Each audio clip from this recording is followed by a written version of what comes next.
Kelanjutan kajian kita masih membahas tafsir daripada juz aman, dan kita masih membahas surah Al-A'la. A'udzubillahi minasyaitonir rajim. Bismillahirrahmanirrahim. Wa nuyassiruka lil yusra fadzakir in nafa'atid dzikra sayadzakkaru man yakhsha wa yatajannabuha al-ashqa alladhi yasla an-nar al-kubra thumma la yamutu fiha wa la yahya qad aflaha man tazakka wa dzakara isma rabbih fasalla bal tu'thiruna al-hayata ad-dunya wal akhiratu khairun wa abqa inna hadza lafi suhufil ula suhufi Ibrahim wa Musa.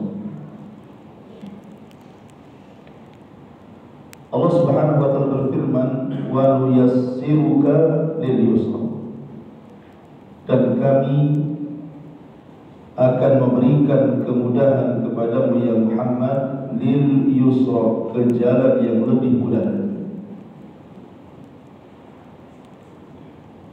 Nabi SAW dan juga umat Islam dibedakan dengan umat-umat terdahulu dari segi kemudahan dalam beragama. Maka Nabi SAW kalau dipilihkan dua perkara, maka Rasul pasti memilih yang paling mudah untuk dilakukan. Karena kemudahan bagi Islam ini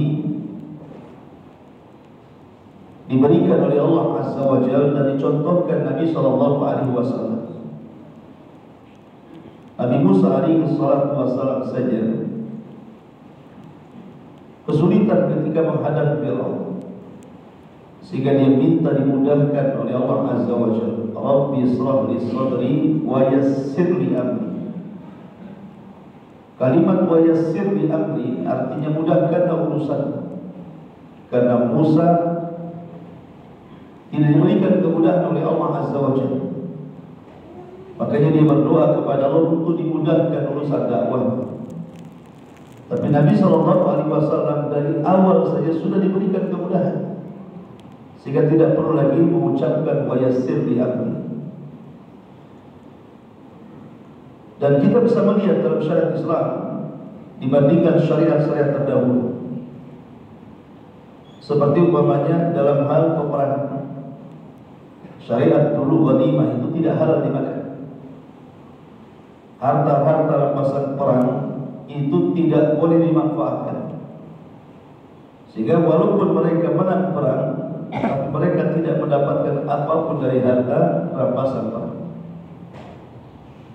Tapi kemudian Nabi SAW diutus dan Rasul mengatakan wa uhillat liyal ghanaim.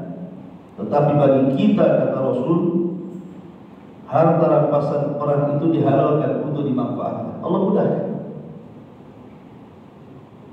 Kemudian juga kurban. Zaman dulu kalau kurban itu kan harus dinaikkan ke atas bukit ataupun gunung, kemudian diletakkan kambingnya, sapinya, untanya di atas sampai mati, dan tidak bisa dimanfaatkan, hanya untuk pembuktian bahwa dia ikhlas atau tidak ikhlas. Kemudian nanti akan dikirim halilintar yang menunjukkan bahwa kurban itu diterima atau tidak diterima.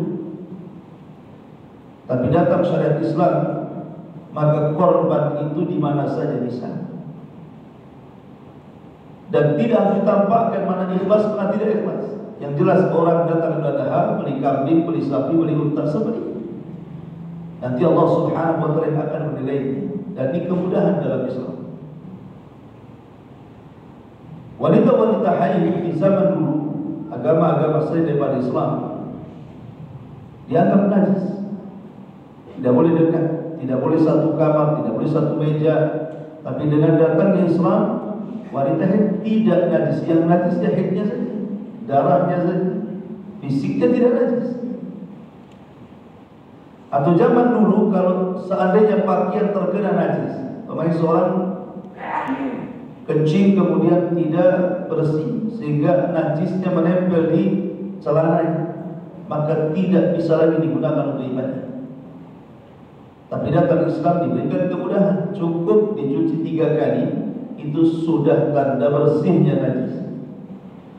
Jadi banyak sekali syariat-syariat yang Allah Subhanahu wa taala mudahkan kepada kaum muslim. Apabila Anda bisa sholat berdiri, nggak bisa dulu baring, nggak ada air, tayamum, dan begitu seterusnya. Wa nuyassiruka lil yusra, dan kami akan berikan kemudahan kepadamu ya Muhammad, lil yusra, kepada jalan yang jauh lebih mudah lagi. Kemudian Allah Subhanahu wa taala mengatakan fadzakir inna fa'atil dzikra. Fadzakir, berilah peringatan. Inna fa'atil dzikra, karena peringatan itu sangat bermanfaat. Dalam ayat yang lain, fadzakir fa inna dzikra tanfa'u lil mu'minin. Berilah peringatan karena peringatan itu sangat bermanfaat bagi orang-orang yang beriman.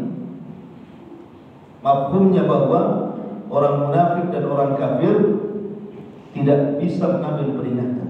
Makanya Allah mengatakan a'amdartahum am lam tunzirhum la yu'minun.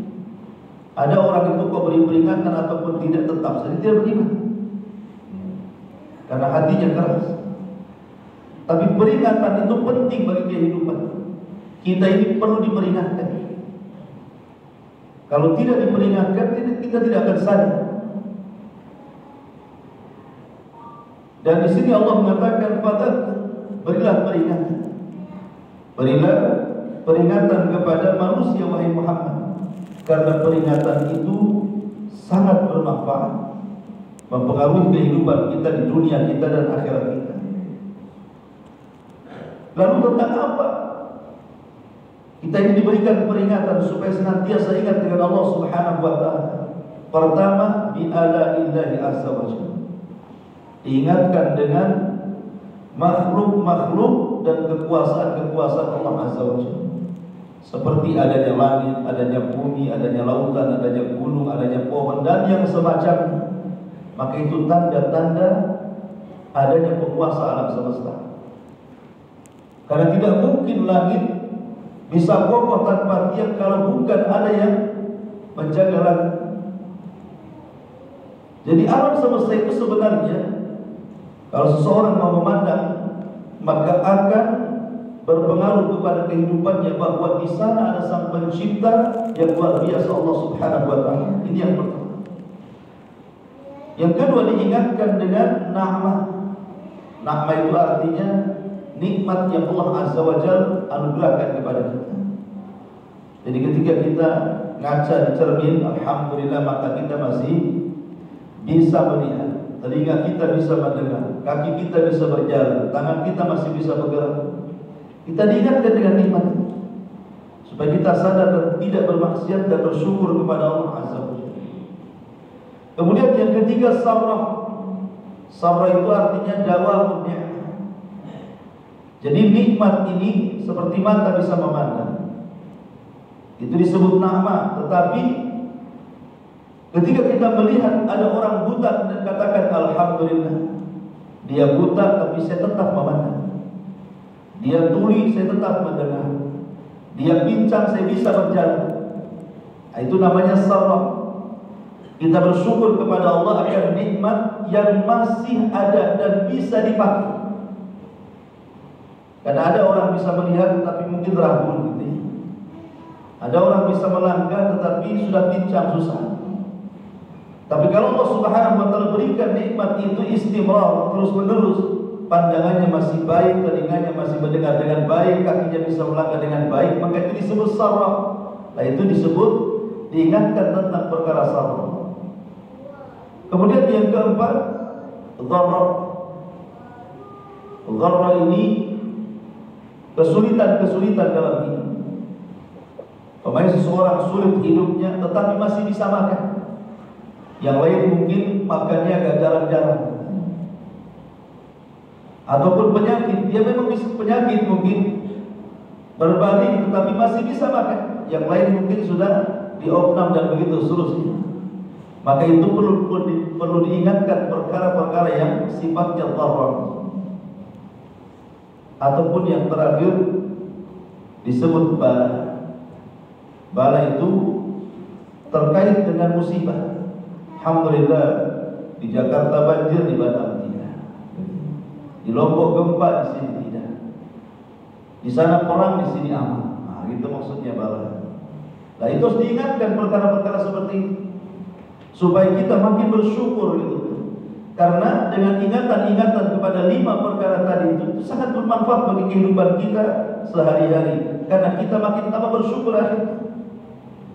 Makanya Allah mengatakan fadzakir inna fa'atil dzikra.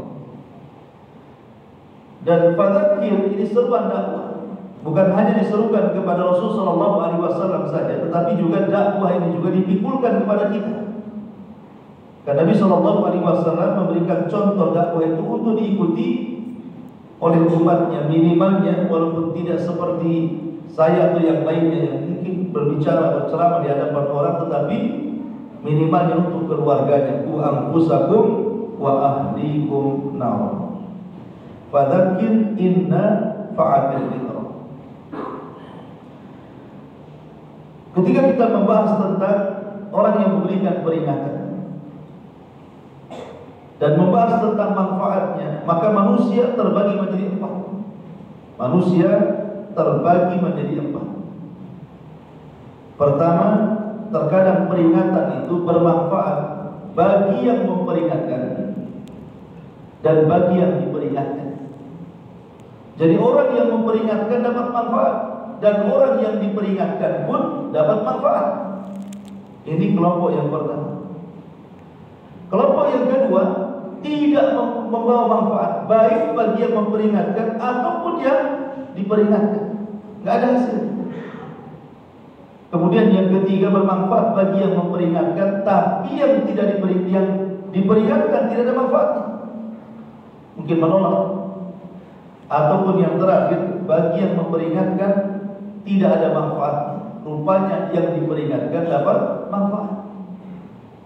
Itulah suasana orang yang sedang berdakwah, mesti masuk pada 4 kategori. Pertama, orang yang didakwahi dan orang yang mendakwahi. Dua-duanya bermanfaat. Ketika kita menyuruh orang untuk berbuat baik atau mencegah kemungkaran, maka kita pun seolah-olah sedang bercermin bahwa yang diceramahi itu kita sendiri. Sehingga makin tambah kesadaran, makin tambah taubatnya, makin tambah taat. Maka itu yang betul-betul berdakwah seperti ini. Jadi memperbaiki diri sendiri dalam satu waktu berusaha memperbaiki orang lain. Jadi sifat-sifat yang disebutkan dalam surah Al-Asr. Wal asri innal insana lafi khusrin illa alladziina aamanu wa 'amilus shalihat wa tawassaw bil haqqi wa tawassaw bis sabr. Di sini ada 4 sifat yang Allah sebutkan dalam surah Al-Asr. Pertama ilmu, yang kedua amal, yang ketiga dakwah, dan yang keempat sabar. Ilmu dan amal memperbaiki diri sendiri. Dakwah dan sabar memperbaiki orang. Ini namanya saleh wal muslim, memperbaiki diri dan juga berusaha memperbaiki orang lain, sempurna akhlak. Jadi kalau seorang dai berusaha memperbaiki dirinya sendiri, dalam satu waktu juga mengajak orang lain ingin seperti dia, maka sempurna akhlak dan kehidupan. Karena itulah memang tugasnya manusia seperti itu. Kemudian yang kedua, tidak bermanfaat bagi yang memperingatkan atau yang diperingatkan. Karena yang memperingatkan mungkin kurang ikhlas. Dia berdakwah pada manusia, tetapi dakwahnya hanya di ajri dunia, mungkin karena urusan dunia. Tidak ada urusan akhirat.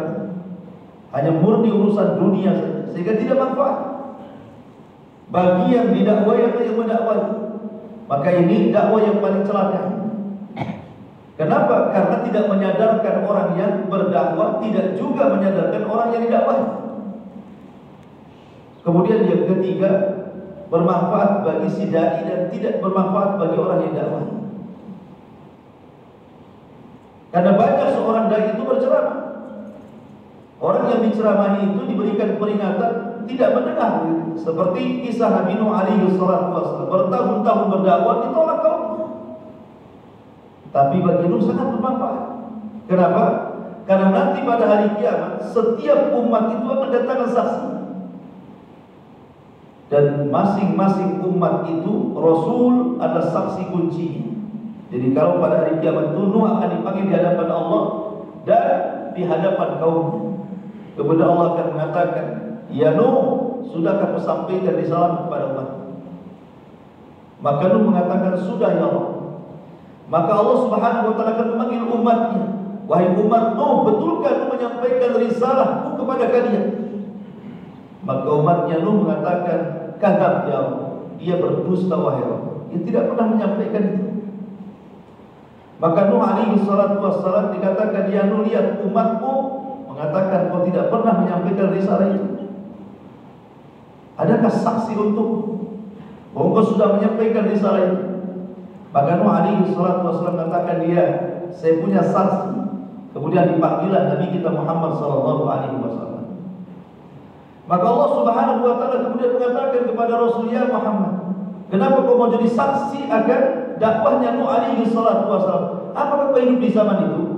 Apakah kau menyaksikan Nuh berdakwah? Bukankah zamanmu dengan Nuh itu terpaut jauh? Gimana kau jadi saksi?" Kemudian Nabi SAW membacakan ayat Al-Quran tentang kisah Nuh alaihi salatu wassalam yang sudah menyampaikan dakwahnya kepada umatnya dan mengatakan, "Ya Rabb, bukankah kamu sendiri yang mengatakan bahwa Nuh sudah menyampaikan risalahnya?" Kemudian Rasul membacakan Al-Quran. Artinya bahwa Nuh bermanfaat untuk dirinya, tapi umatnya menolak. Ataupun yang terakhir, ada seseorang dai itu tidak manfaat bagi diri. Dia berkuar-kuar kesana kemari mengajak manusia kepada kebaikan. Orang sadar, dia pula tak sadar. Nah, ini lima taquluna ma la taf'alun, kabura maqtan 'indallahi an taqulu ma la taf'alun. Orang yang antara perbuatan dan ucapannya berbeda. Dan itu kabura maqtan 'indallah, itu siksanya berat di hadapan Allah Azza wa Jalla. Makanya pada hari kiamat ada 3 orang yang didatangkan di hadapan Allah pada hari kiamat. Dan 3 ini orang yang pertama disentuh api neraka. Subhanallah, justru orang yang pertama disentuh api neraka bukan pezina, bukan peminum khamr, bukan pembunuh, bukan. Tapi justru orang-orang yang zahirnya baik. Pertama orang yang hafal Quran, yang kedua orang yang ahli sedekah, dan yang ketiga orang yang suka jihad. Ini yang pertama disentuh api neraka. Kenapa? Perhatikan hadis. Karena yang pertama orang yang pakar Quran ditanya, "Apa yang kau amalkan di bumi wahai fulan?" Kata orang ini, "Qara'tu fikal Quran." Ya Rabb, aku membacakan Al-Quran untukmu. Aku membaca Al-Quran untukmu. Aku berdakwah menyampaikan kebenaran, menyampaikan Al-Quran kepada manusia. Kemudian ditampakkan amalannya selama di dunia, dan dia pun melihat, kemudian dia pun mengiyakan. Tuh lihat bagaimana aku di dunia ya Allah. Maka Allah mengatakan, "Kadzab dan dustakan." Kadzab, dustakan. Engkau mengajar manusia, membacakan Al-Quran kepada manusia supaya manusia menganggap dirimu qari, seorang pakar Quran. Artinya bahwa ketika beramal itu Anda tidak ikhlas. Tetapi karena ada urusan dunia, makanya Allah mengatakan kepada para malaikatnya, "Angkat orang ini, masukkan dia ke dalam neraka." Dan dia orang yang pertama disentuh api neraka. Kemudian orang yang bersedekah agar disebut dermawan, kemudian orang mujahid agar disebut pahlawan, maka kurang lebih seperti itu. Jadi ada orang-orang yang berdakwah itu tidak manfaat bagi yang berdakwah, tetapi bagi yang didakwai bermanfaat. Nah, itulah 4 kelompok yang disebutkan fadzakir inna fa'atil dzikra. Kalau Allah mengatakan sayadzakkaru man yakhsha, dan orang yang takut kepada Allah Subhanahu wa taala akan mudah mendapatkan peringatan. Takut adalah satu daripada arkan al-ibadah. Rukun ibadah itu kan ada 3. Pertama al-mahabbah, kecintaan. Yang kedua ar-raja, rasa harapan. Yang ketiga al-khawfu, rasa takut.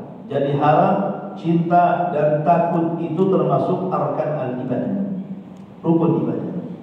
Dengan itulah Allah Subhanahu wa taala diibadahi oleh kita. Makanya kita lihat di permulaan surah Al-Fatihah, sebelum Allah Subhanahu wa taala mengatakan iyyaka na'budu wa iyyaka nasta'in. Lihat bagaimana susunan Al-Qur'an. Sebelum Allah mengatakan iyyaka na'budu wa iyyaka nasta'in, sebelumnya Allah mengatakan apa? Alhamdulillahirabbil alamin. Kemudian Ar-Rahman Ar-Rahim.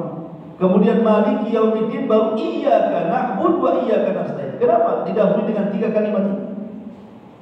Karena 3 kalimat ini terkandung padanya arkan al-ibadah, rukun-rukun ibadah.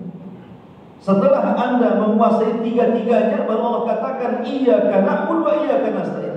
Hanya kepadamu ya Rabb kami beribadah. Pertama alhamdulillahirabbil alamin, terkandung padanya sifat mahabbah, kecintaan kepada Allah Subhanahu wa taala. Karena kalimat alhamdulillah artinya pujian, dan memuji itu karena cinta. Anda memuji karena apa kan ini? Kalau seseorang dibenci tidak mungkin dipuji. Biasanya orang memuji itu karena suka. Lah dari kalimat alhamdulillah ini lahirlah al-mahabbah, perasaan cinta kepada Allah Azza wa Jalla.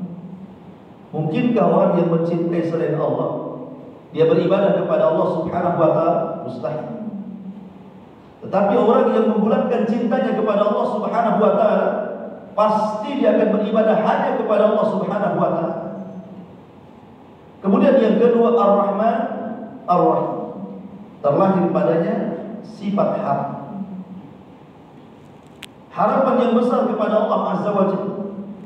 Makanya sering saya ceritakan, di zaman Bani Israel dulu ada seseorang yang asrafa ala nafsi, yang selama hidupnya tidak pernah beramal saleh, maksiat dari kecil sampai wafat, maksiat saja kerjanya. Tapi menjelang wafat, dia pun kemudian mengatakan kepada anak-anaknya, kalau aku wafat tolong bakar aku, kemudian debunya atau abunya sebarkan di semua lautan yang ada di bumi.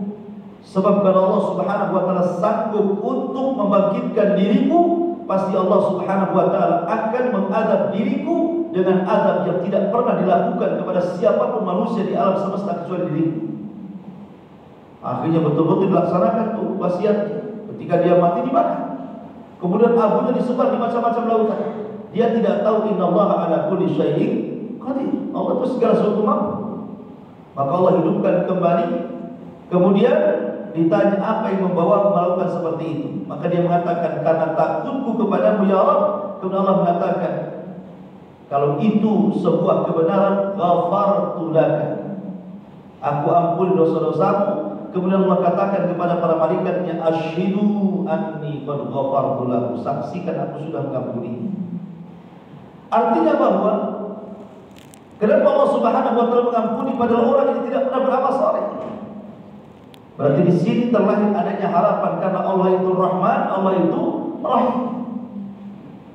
Allah itu Maha Penyayang lagi Maha Pengasih. Dengan penyayangnya Allah, dengan pengasihnya Allah, timbul harapan bagi kita. Bahwa sebesar apapun dosa, kalau kita minta ampun, pasti Allah ampuni. Di situ timbul harapan supaya kita jangan putus asa dari rahmat Allah. Ada orang yang membunuh 99 jiwa di zaman Bani Israil. Bayangkan kita punya tetangga pembunuh saja, apalagi sadis cara membunuhnya, kita katakan penjahat. Ini yang dibunuh bukan 1 orang, 99 orang. Tapi Allah hendak membuat dia taubat, akhirnya hidayah masuk ke dalam hatinya. Kemudian dia pun berjalan mencari taubatnya. Datanglah kepada seorang uskup, seorang pendeta yang ada di Kanisa. Kemudian mengatakan, apakah orang seperti pula yang taubat? Aku sudah membunuh 99 jiwa. Uskup ini orang jahil, tidak tahu ilmu. Dia berfatwa sembarangan dan mengatakan tidak ada ampun baginya. Biasanya kan pendeta-pendeta di balik tabir memberikan ampunan kan. Orang datang ke gereja biasanya minta ampun kan, dan dijawab di belakang. Ya. Lah ini uskup yang di belakang tabir mengatakan tidak ada ampunan. Oh ini sudah membunuh 99 jiwa, mana lagi ada ampunan? Marah dia. Akhirnya dia disingkap tabirnya, ditarik uskupnya, dibunuh sekalian. Jadi 100 jiwa kan. Akhirnya kemudian dia tidak putus asa, terus mencari tobat. Sampai akhirnya dia ketemu uskup lagi yang lainnya, tetapi dia lebih alim daripada yang pertama. Yang pertama ini kan jahil berfatwa, makanya bumerang gitu ya. Harusnya dia selamat, dia pula dibunuh. Di uskup yang kedua ini dia seorang alim. Dan mengatakan ada, kalau kau ingin tobat kau sana, di sana ada desa yang penuh dengan orang-orang saleh, pergi kau sana. Jangan kau pernah kembali sampai kau terima tobat. Akhirnya berjalan, tapi kalau takdirkan di tengah jalan sudah meninggal. Datang malaikat ruh, malaikat pencabut ruh. Kemudian setelah datang penyakit dicabut ruhnya, dua malaikat pula rebutan antara malaikat rahmat dan malaikat azab. Kata malaikat azab, ini bagian saya, pantas dia masuk neraka. Kata malaikat rahmat, ini bagian saya, pantas dia masuk surga. Akhirnya kemudian datang malaikat pemutus di antara keduanya. Kata malaikat pemutus, sudah begini saja, kita ukur saja bumi. Lebih dekat ke desa yang dituju atau kalau lebih dekat kepada yang ditanya, orang alim yang ditanya. Sebenarnya bumi itu kalau diukur, kata perawi itu masih jauh ke tempat yang dituju, karena dia baru berangkat. Tapi karena Allah itu luas maghfirahnya, Allah lipat bumi sehingga seolah-olah lebih dekat kepada yang dituju dibandingkan ke yang ditanya. Makanya malaikat rahmat mengambil dan layak dia masuk surga. Ya, ini semua adalah bentuk harapan. Karena Allah itu Rahman, Rahim, lahirlah sifat harap agar kita tidak putus asa. Tapi orang yang mengharap kepada selain Allah, mungkinkah dia beribadah kepada Allah? Tidak mungkin. Kemudian yang terakhir, Maliki Yaumiddin. Dari kalimat Maliki Yaumiddin lahir perasaan takut. Namanya Malik, Malik itu penguasa, penguasa hari berbangkit. Makanya nanti pada hari kiamat ketika manusia semua mati, jin mati, malaikat mati, semua mati. Maka Allah Subhanahu wa taala akan berteriak dan mengatakan, limanil mulkul yaum. Kalian sudah tahu siapa penguasa alam semesta? Jadi Allah itu qahir fawqa ibadi. Dia bisa berbuat apa saja kepada hamba karena dia Maliki Yaumiddin, penguasa jagat raya. Sehingga ada perasaan takut bagi kita. Karena dia raja masyarakat. Allah bisa menghancurkan sesukanya, Allah bisa membunuh sesukanya, Allah bisa mengirim bencana sesukanya. Timbul rasa takut dari kalimat Maliki Yaumiddin. Tapi ketika kemudian seorang takut bukan kepada Allah, mungkinkah dia beribadah kepada Allah? Tidak mungkin. Makanya kalimat iyyaka na'budu ini jatuh setelah tiga perkara itu. Pertama, perasaan cinta. Kalau orang sudah cinta kepada Allah, iyyaka na'budu wa iyyaka nasta'in, pasti dia hanya menyembah kepada Allah. Ketika orang betul-betul membulatkan perasaan rojaknya, harapnya kepada Allah, pasti iyyaka na'budu wa iyyaka nasta'in, pasti hanya kepadamu ya Allah kami beribadah. Dan ketika perasaan takutnya kuat kepada Allah Azza wa Jalla, pasti iyyaka na'budu wa iyyaka nasta'in, hanya kepada Allah dia beribadah. Lah orang-orang yang takut itu sayadzakkaru man yakhsha, pasti dia akan mudah mengingat dari peringatan-peringatan Allah Subhanahu wa taala dan Rasulnya. Makanya ketika Allah Subhanahu wa taala berfirman, innama yakhshallahu min ibadihi ulama. Innama yakhshallahu min ibadihi ulama. Orang-orang takut itu hanyalah orang-orang yang mereka diberikan ilmu. Artinya bahwa takut tidak mungkin datang kecuali sebelumnya didahului dengan pengetahuan. Karena ada dalam bahasa Arab itu al-khawfu dan khasyat. Al-khawfu takut saja, itu namanya khauf. Tapi kalau disebut khasyat itu sama juga bahasa kita aja takut, tetapi takut ma'al ilmi. Takut yang terlahir dari pengetahuan. Nah, itu disebut khasyat. Kalau khauf ya biasa takut saja. Tetapi kalau sudah khasyat berarti takut yang diiringi dengan pengetahuan. Makanya hanya para ulama yang takut kepada Allah Subhanahu wa taala. Kenapa? Karena orang yang tahu, atau para ulama, mereka takut wajar, tahu yang ditakutkan. Tetapi selain daripada ulama, mereka tidak akan takut. Kenapa? Karena jahil yang kepada yang ditakutkan masalahnya. Disitulah makanya Ilmu itu penting karena dengan ilmu inilah membawa rasa takut. Makin dalam ilmu pasti makin takut kepada Allah Azza wa Jalla. Karena ilmu itu melipat jahat. Coba saja antum jadi Gojek. Antum punya pengetahuan. Pasti akan melipat ataupun meningkat jalan yang harus ditempuh dengan jauh jadi cepat karena sudah tahu alamatnya. Tapi orang yang masih mutar-mutar cari alamat, apalagi pakai Google Map-nya pula nyasar-nyasarin orang ke sana kemari, nggak sampai-sampai kan itu. Karena bukan pengetahuan dia, dikasih tahu orang, yang kasih tahunya pula nggak beres. Artinya bahwa ilmu itulah yang menjadikan seseorang dilipatkan kepada surga, lebih mudah, lebih dekat lagi kepada surga. Kenapa? Karena orang-orang ini adalah orang-orang yang takut kepada Allah dan takutnya melahirkan pengetahuan. Innama yakhshallahu min ibadihi al-ulama. Kalau Allah mengatakan wa sayajnabuha ashqa alladhi yasla an-nar al-kubra thumma la yamutu fiha wa la yahya. Dan peringatan itu bisa menjauhkan dari neraka orang-orang yang celaka. Jadi orang-orang yang celaka, kalau mereka awalnya celaka kemudian mendapatkan peringatan, akhirnya tobat, maka mereka akan dijauhkan dari neraka. Alladhi yasla an-nar al-kubra, yang harusnya dia dimasukkan ke neraka yang menyala-nyala, tsumma la yamutu fiha wa la yahya, kemudian dia tidak hidup dan tidak mati. Artinya bahwa peringatan itu sangat baik sekali, terutama bagi orang-orang yang terjerumus kepada maksiat kepada Allah Azza wa Jalla. Kita lihat bagaimana dahulu ada seorang ulama, Al-Imam Al-Qa'nabi rahimahullah ta'ala, itu guru daripada Imam Ahmad. Al-Qa'nabi ini sebelum menjadi ulama pemabuk, preman mungkin bahasa kitanya, mabuk terus tiap hari. Sampai akhirnya suatu ketika dia sedang mabuk, tiba-tiba dia mengarah ke jalan besar. Rupanya ada Imam Zuhri. Imam Zuhri itu imam muhaddis, imam ahli hadis. Imam Zuhri terkenal imam dunia, mutasyaddid dalam hadis ya, kalau kita belajar mustalah hadis itu. Sedang berjalan bersama murid-muridnya naik kuda. Tiba-tiba dihadang oleh Imam Qa'nabi, orang mabuk, menghadang rombongan para ulama. Akhirnya kemudian murid-muridnya Imam Zuhri mengatakan, jangan menghalangi jalan guru kami. Tapi dia mengatakan, namanya orang mabuk, sadar gak jelas gitu. Dia tetap saja kemudian menghalangi jalannya Imam Zuhri. Kemudian diingatkan, wahai fulan, di hadapan kamu itu seorang alim. Ya, berilah adabku kepada seorang alim, jangan seperti ini. Dia seorang muhaddis. Ketika dia mendengar, oh kau seorang muhaddis ya.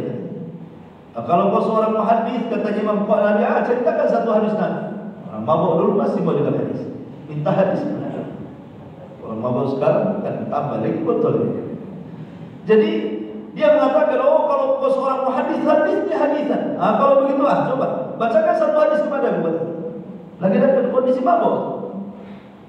Imam Zuhri ini ulama besar, ulama dunia. Ada kesempatan membacakan satu hadis Nabi SAW. Akhirnya Imam Zuhri membacakan satu hadis apa? Inna min kalamin nubuwatil ula idza lam tastahi fasna ma syi'ta. Bahwa dari seluruh perkataan para nabi yang terkandung pada sabda Nabi SAW adalah idza lam tastahi fasna ma syi'ta. Kalau engkau tidak punya malu, lakukan sesukamu. Begitu. Pas pula sama orang mabuk hadis itu. Kalau kau tidak punya malu, lakukan sesukamu. Rupanya masuk pula hadis itu keterima Qa'nabi. Orang mabuk dulu masih bisa dengan hadis itu.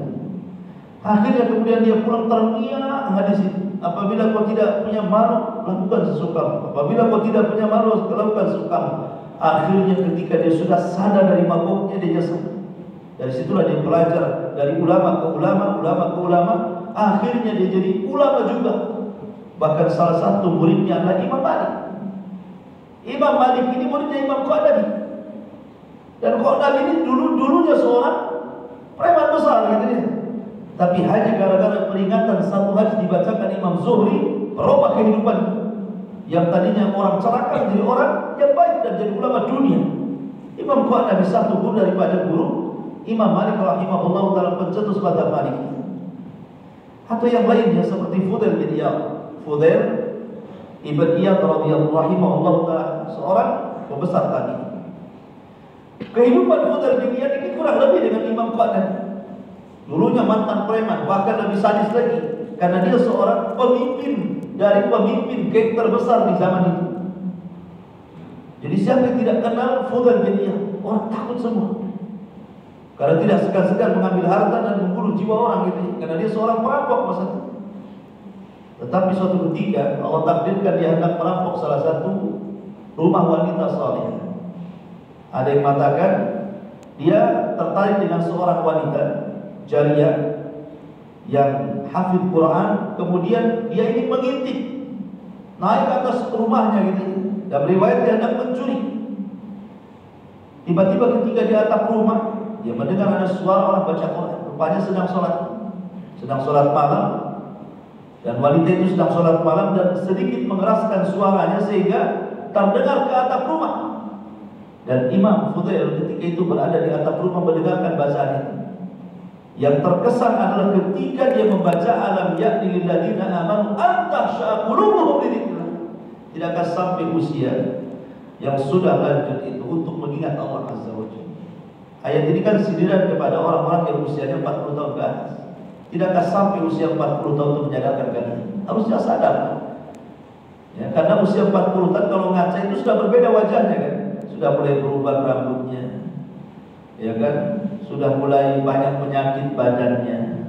Sudah mulai banyak masalah kehidupannya. Harusnya berubah gitu.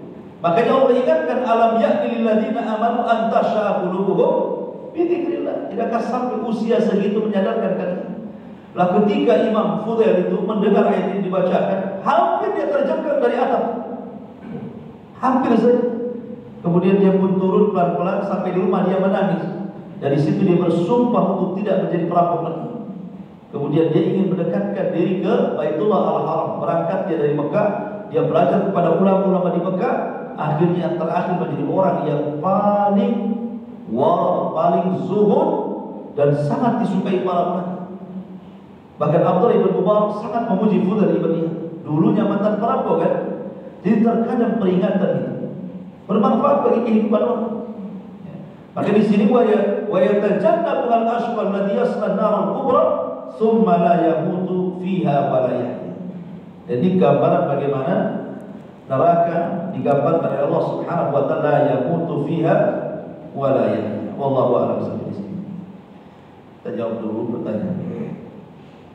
Mohon penjelasan Ustaz ya. Banyak orang yang baca sholawat sampai ribuan kali, tapi baca tahlil tidak sampai ribuan. Apakah menyelisih sunnah? Yang kedua, siapa sebenarnya Abul Hasan al-Ash'ari? Yang ketiga, apakah ada Rasulullah menyebut Hajjaj ibn Yusuf semasa hidup Nabi sallallahu alaihi wasallam? Sholawat sangat penting dalam kehidupan kita, karena kita sholawat satu kali saja balasannya 10 kali sholawat. Jadi kita mendoakan sholawat Rasul, keselamatan bagi Rasul. Rasul pula di kuburannya menjawab 10 kali sholawat kita. Luar biasa. Karena kalau kita bersolawat kepada Rasul itu hakikatnya kita meminta Rasul mendoakan kita. Karena ketika kita mengucapkan Allahumma shalli ala Muhammad, maka Rasul di dalam kuburan itu akan bersolawat kepada kita 10 kali lagi, mendoakan kita keselamatan. Makanya jangan bosan-bosan sholawat, terutama di hari Jumat ya. Sangat disunnahkan.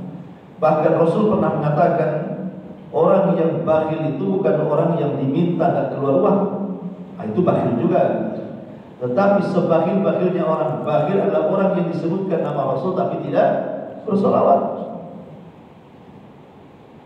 Tentu ya sholawat yang disyariatkan kan, karena banyak sholawat yang aneh-aneh. Artinya di sini banyak orang yang baca sholawat sampai ribuan kali, tapi baca tahlil tidak sampai ribuan kali. Sini tidak ada masalah, kenapa? Mungkin dia suka dengan sholawat, Mungkin ada lagi suka dengan tahlil la ilaha illallah, la ilaha illallah. Ya selama dia sudah mengucapkan la ilaha illallah, kemudian selebihnya dia banyak salawat, tidak ada masalah. Karena masing-masing ibadah itu terkadang orang itu kan berbeda-beda rajinnya gitu ya. Ada orang rajin sholat tak rajin puasa. Ada orang rajin puasa sedekah pula dia bakhil. Ada orang yang suka sedekah tapi sholat sunnah kurang. Gitu ya. Orang kan macam-macam semangat ibadahnya. Mungkin orang ini rajinnya di sholawat, ya. Tahlilannya kurang. Tapi ada juga mungkin di tempat lain tahlilannya semangat, mungkin sholawatnya kurang, gitu ya. Artinya bahwa sekali lagi baik sholawat ataupun tahlilan tetap mengacu kepada ikhlas dan ittiba. Bagaimana kita mengikhlaskan dan juga mencontoh Nabi Sallallahu Alaihi Wasallam. Kemudian siapa sebenarnya Abul Hasan al-Ash'ari? Abul Hasan al-Ash'ari ulama ahli sunnah. Dia waktu kecil ibundanya menikah dengan tokoh Mu'tazilah namanya Abu Ali al-Jubbani. Abu Ali al-Jubbani ini tokoh Mu'tazilah terkenal. Justru alasan menikahi ibunya Abul Hasan al-Ash'ari karena Abul Hasan al-Ash'ari sendiri. Dia melihat anak ini punya kecerdasan. Akhirnya kemudian supaya ingin memiliki dan mendidik anak ini dinikahi ibunya. Jadi menikah dengan janda karena anak, gitu maksudnya. Sekarang nikah janda bukan karena anak, karena lainnya. Akhirnya dididiklah Abul Hasan al-Ash'ari oleh Abu Ali al-Jubbani sampai menjadi ulama Mu'tazilah selama 40 tahun. Setelah 40 tahun, dia pun kemudian berjumpa dengan Muhammad ibn Kullab. Setelah kemudian dia belajar kepada Muhammad ibn Kullab, dia meragukan Mu'tazilah. Dia meragukan ajaran bapak angkatnya. Akhirnya kemudian dia pun keluar dari Mu'tazilah terang-terangan di depan Masjid Jami. Dia membuka kaosnya, membuka bajunya dan mengatakan, aku telah meninggalkan Mu'tazilah seperti aku tanggalkan bajuku ini. Betul-betul dia tinggalkan Mu'tazilah dan mengikuti paham Kullabiyah. Setelah dia mengikuti paham Kullabiyah, kemudian dia pun akhirnya dengan sesama muridnya Muhammad ibn Kullab namanya Maturidiyah, Muhammad al-Maturidi dengan Abul Hasan al-Ash'ari ini, akhirnya dua ulama murid daripada Kullab ini menciptakan satu akidah yang disebut dengan akidah Asy'ariyah. Jadi Abul Hasan al-Ash'ari menciptakan satu akidah yang menyelisih dengan akidah Mu'tazilah, menetapkan sifat-sifat bagi Allah Subhanahu wa taala tapi membatasi. Kemudian setelah Abul Hasan kemudian mencetuskan satu akidah Asy'ariyah dan temannya Muhammad al-Maturidi yang disebut dengan Maturidiyah ini. Akhirnya kemudian dia pun selalu berjumpa dengan Al-Imam Al-Barbahari yang kitabnya Ma'ruf Syarh Sunnah. Dan Imam Al-Barbahari ini berguru kepada guru yang guru itu sanadnya sampai kepada Imam Ahmad. Artinya akidah Imam Ahmad ibn Hanbal rahimahullahu taala. Dan suka berdebat. Nah sejak itulah maka Allah Subhanahu wa taala menggerakkan Abul Hasan al-Ash'ari kembali kepada manhaj salaf. Artinya mengikuti manhajnya Imam Ahmad ibn Hanbal, dan dia mengarang kitab namanya Al-Maqalatul Islamiyah, kemudian juga beberapa kitab yang menunjukkan tentang meninggalkan semua pahamnya sebelum dia mengikuti manhaj salaf. Dan kita bisa melihat dalam buku-bukunya intinya bahwa dia ada salah satu pencetus akidah Asy'ariyah. Dan akidah ini sangat banyak diikuti baik dari kalangan muhaddisin, kalangan fuqaha, kalangan ahli tafsir, kalangan ahli sejarah, kalangan ahli bahasa, hampir mengikuti akidah Asy'ariyah. Tapi sebelum beliau beralih kepada manhaj salaf. Kemudian apakah ada Rasul menyebut Hajjaj ibn Yusuf semasa hidupnya? Wallahu a'lam. Hajjaj ibn Yusuf ini tidak hidup di zaman Nabi, dia bukan sahabat. Ya. Hajjaj ibn Yusuf ini seorang kibar at-tabi'in. Dia generasinya bukan generasi sahabat tapi generasi tabi'in. Dia menjadi panglima di masa Abdul Malik ibn Marwan. Jadi ketika Abdul Malik ibn Marwan tidak mau bayar, ayahnya kepada Abdullah bin Zubair. Kemudian Marwan ibn Hakam meninggal, akhirnya kemudian diganti anaknya Abdul Malik ibn Marwan. Dia jadikan panglima perangnya Hajjaj ibn Yusuf. Hajjaj ibn Yusuf ini pakar Quran. Dia cinta dengan Quran, dia hafal Quran. Dan bapaknya juga pengajar Quran. Cuma saya orang yang jahat. Ribuan para sahabat dan para tabi'in dipenggal kepalanya oleh dia ketika jadi panglima. Bahkan dia juga membunuh banyak para sahabat, salah satunya Abdullah ibn Zubair ketika menjadi penguasa di Hijaz Madinah. Hajjaj ibn Yusuf, penghafal Quran tapi pemenggal kepala orang. Tetapi Hajjaj ibn Yusuf tidak dikenal poya-poya dengan dunia, tidak. Bahkan ketika dia meninggal, dia tidak membawa dunia sedikit pun. Artinya dia tidak korupsi, padahal dia kalau mau umpamanya rakus dengan dunia sebentar saja. Karena dia jenderal yang ditakuti, kalaupun dia memberontak kepada Abdul Malik bisa saja gitu. Nah, cuman jeleknya dia di situ saja. Dia suka membunuh, mudah membunuh, membantai itu mudah sekali gitu. Bahkan sahabat-sahabat banyak dibantai dia oleh Hajjaj ibn Yusuf al-Thaqafi. Hajjaj ibn Yusuf al-Thaqafi seorang panglima di zaman Abdul Malik ibn Marwan. Wallahu a'lam. Iya. Gimana? Ayat yang diganti dengan ayat yang lebih baik ayat yang terjadi. Oh, maksudnya ayat. Mana sah min ayatin aw nunsiha na'ti bi khairin minha aw mithliha ini. Pada dasarnya Al-Qur'an itu tidak dimaksud, tidak ada satupun ayat yang dimaksud. Makanya ketika Nabi SAW sholat lupa membaca ayat. Pada dasarnya Rasul tidak bisa, bukan sifat Rasul lupa. Rasul itu kalau dibacakan ingat terus. Itulah perbedaan Rasul dengan Adam. Adam terlalu banyak yang dianugerahkan ilmu, tetapi banyak lupanya. Termasuk merupakan larangan dan juga perintah. Di antaranya jangan mendekati pohon, sudah jauh tahu tuh. Tapi ada lupa, itu mendekati pohon dan memakai buah larangan. Itu salah satu bentuk lupanya. Tapi Allah mengatakan sanuqri'u kafalan tansa. Kami akan membacakan kepada mereka yang lupa. Karena Nabi SAW itu hafal bukan karena menghafal. Ya. Makanya ketika Nabi SAW mendengar Jibril membacakan wahyu kepadanya, dia berusaha meniru Jibril. Jadi kalau Jibril mengatakan Iqra bismi rabbikal ladzi khalaq, kata Rasul Iqra bismi rabbikal, supaya jangan sampai ketinggalan. Tidak perlu kamu ikut-ikut, kamu diam saja. Ya. Kenapa?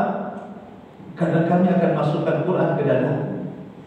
Ya Rasul tidak perlu menghafal, Qurannya dimasukkan ke dada nanti hafal gitu. Makanya Allah mengatakan sanuqri'u kafalan tansa. Tapi ketika suatu ketika Rasul lupa membaca Quran, bukan karena Rasul lupa, tidak, sengaja Allah buat dia lupa supaya menjadi sebuah hukum. Sebab kalau Rasul tidak pernah lupa sekali dalam sholat, nanti gimana umatnya kalau sholat kemudian lupa? Gak ada hukum nantinya. Maka Rasul dibuat lupa. Dia baca Quran lupa. Kemudian setelah selesai sholat, sahabat bertanya Rasul, apakah kau lupa? Apakah memang ayat itu akan dihapus sehingga kau tidak baca lagi? Kata Rasul, tidak, aku tidak lupa dan ayat itu tidak dihapus. Akhirnya kemudian sahabat mengatakan, kenapa kau tidak membaca? Akhirnya Rasul mengatakan, betul tadi saya tidak membacanya. Ya. Maka Rasul mengatakan, aina Ubay bin Ka'ab? Mana Ubay bin Ka'ab? Kenapa Rasul panggil Ubay bin Ka'ab? Karena dia orang yang paling mungkin dengan wahyu. Ya. Aina Ubay bin Ka'ab? Mana Ubay bin Ka'ab? Datang Ubay. Betul wahai Ubay, tadi saya lupa membaca. Iya Rasul. Karena Ubay sudah mengatakan iya, berarti benar. Karena Ubay itu salah satu sahabat di antara 4 sahabat yang diambil Quran. Kata Rasul, ambillah Quran dari 4 orang. Salah satunya Ubay ibn Ka'ab, Ali bin Abi Thalib, Salim Maula Abi Hudzaifah. Kemudian juga Abdullah bin Mas'ud radhiyallahu anhu. Kata Rasul, ambil Al-Quran dari 4 orang. Artinya bahwa Nabi SAW lupa. Ketika ditanya apakah kau lupa ataukah dihapus, ada pun contohnya, ada enggak ayat yang dihapus? Ada. Seperti umpamanya ayat tentang masalah perajaman, ayat rajam tentang as-sayyihu fatih gitu. Orang yang sudah tua yang berzina gitu. walaupun dia belum menikah tetap dirajam. Tapi dimaksud tidak. Yang dirajam orang-orang yang sudah pernah menikah, dihapus. Ya. Jadi ada beberapa ayat memang dihapus, tetapi kemudian Allah Subhanahu Wa Taala gantinya.